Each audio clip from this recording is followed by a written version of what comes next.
So strategic electronics is one of the key areas which is being talked about and which can match with the strength of industries and with the requirement of the country. So what is the move on this particular area? Well, I think that certain recommendations have been made with regard to the strategic sector manufacturing. And we must keep in mind that there are certain concerns which the defense sector addresses.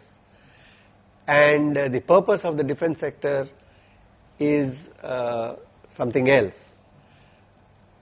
Therefore, we are trying to work out a strategy which, while helping the growth of the electronics industry, helps the defense sector to become more self-sufficient and to be able to evolve in the directions which it needs and to provide the edge to the defense sector. So in other words, the growth of the electronic sector has to be consistent with the requirements and the priorities of the defense sector. We believe that there is an opportunity and there is a high potential to actually align the two and for both to gain. It is not that one gains at the cost of the other.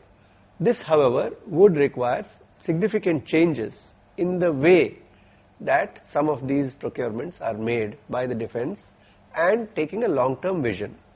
Already there is a movement in that direction in terms of different offset policies which have been put in place. Our effort is to try and work with the department, and we need to sit down with them. Dialogue has not yet happened.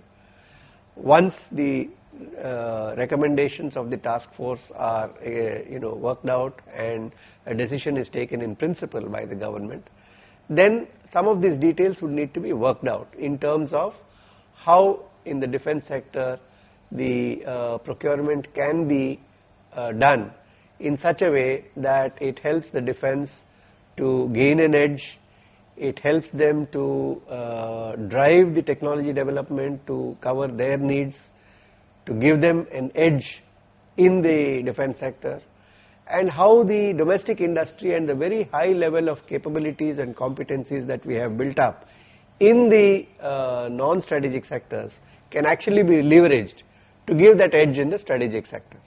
This also, as I said, will require taking a more long-term view of the development and may or may not be possible by a pure procurement on an episodic basis.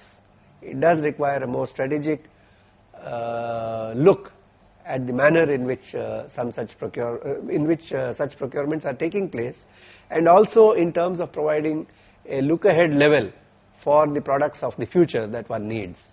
And defense sector in many countries has been a strong driver of this sector and has led to innovation on a very significant and substantial scale, and definitely given India's large defense requirements and our need to have an edge in that area, we believe that there is a potential to make this happen.